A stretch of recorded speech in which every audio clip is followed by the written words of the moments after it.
소수당의 의견을 듣고 서로 타협하라라고 늘 이야기하던 김대중의 그런 정신을 팽개쳐버린 것이지요. 민주당은 맨날 김대중의 정신, 노무현의 정신을 외쳐왔지 않습니까? 개뿔이나. 민주당이 드디어 독주를 다시 시작했습니다. 법사위원장을 사수하기로 결론을 내렸다고 합니다.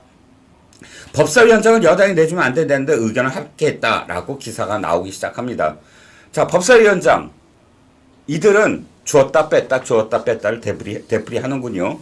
원래 이것은 김대중이라는 정치인이 사실 만든 겁니다. 어떻게 해요?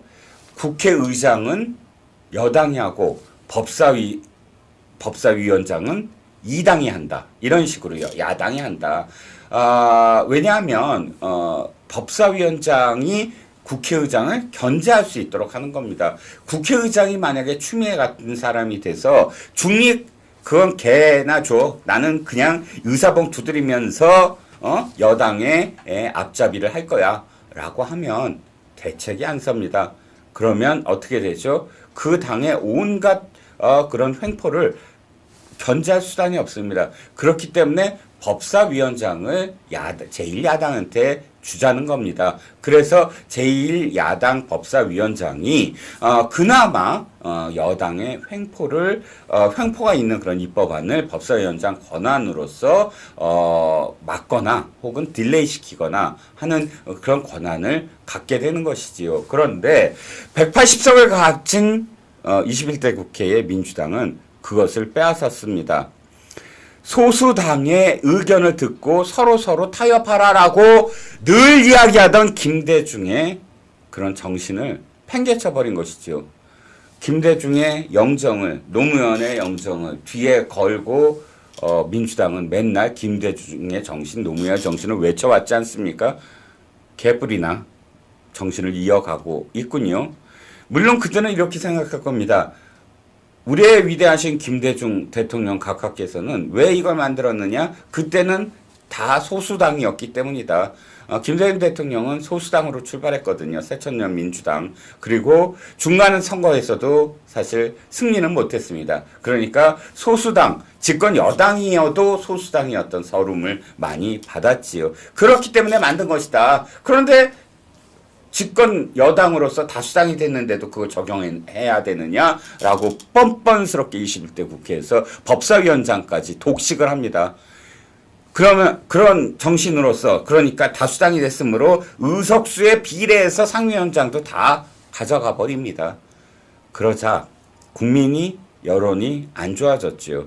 그래서 2년만 그렇게 하고 2년 후 후반기에는 이들이 마치 선심 쓰듯이 법사위원장을 국민의힘에 넘깁니다. 윤호중과 김기현 양쪽 원내대표가 7월 26일 2022년 7월 26일 23일이군요. 참 합의를 해서 국민의힘의 정무위를 비롯해서 7개 위원장과 법사위까지 포함해서 넘기는 것으로 합의를 했죠. 그런데 그게 2년을 못 가는군요. 딱 2년, 아까 그때로부터는 횟수로 3년이지만 3년이 지나고 192석을 다시 갖게 되자 지네들이 다시 독주를 하기 위해서 법사위원장을 내주지 않겠다라고 합니다. 지금 제가 이슈 얘기하면서 뭐라고 말씀을 드렸죠? 당선이 되자, 그러니까 다수당이 되자 이제 점점 더 뻔뻔해지는 민주당. 그 이전에도 뻔뻔했습니다만 더할 수 없이 뻔뻔해집니다. 그러자 이들은 추미애에 나서서 의장은 중립을 지키는 게 아니다. 그러면서 혁신의장 운운합니다. 국회의장이 그러면 국회가 이게 바뀔 때마다 이름이 바뀌나요? 그 민주당의 국회의장은 혁신의장이 되는 것이고, 그럼 그들의 기준으로서 국민의힘이 다수당이 됐을 때 국민의힘의 국회의장은 반혁신의장입니까? 국회의장 앞에 그러면 민주의장 따로 있고 혁신의장 따로 있고 개혁의장 따로 있고 공화의장 따로 있고 합니까? 의장 앞에는 아무것도 붙여서는 안 됩니다. 국회의장은 중립이 되어야 합니다. 그것이 그 어느 나라나 다 마찬가지입니다. 그런데 이들은 혁신의장 운운하면서 중립지켜서는 안 된다고 얘기합니다.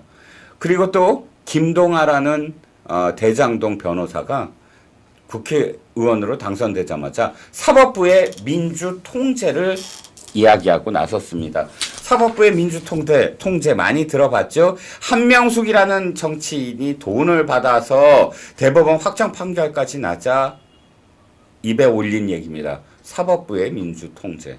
김경수라는 정치인이 여론을 조작하고 댓글을 조작한 혐의로 확정 판결을 받자 사법부 손 좀 봐주겠다 하면서 사법부의 민주 통제를 이야기합니다. 이제는 이재명이라는 정치인의 범죄 혐의에 대해서 아니 감히 더불어민주당의 이재명 대표님을 선거를 앞두고 있는데 오라 가라 재판부가 해? 이제 재판부 손 좀 봐야 돼 하면서 재판부의 사법적 통제를 이야기합니다. 자, 상권 분립이 우리 배웠죠? 어렸을 때 배웠습니다.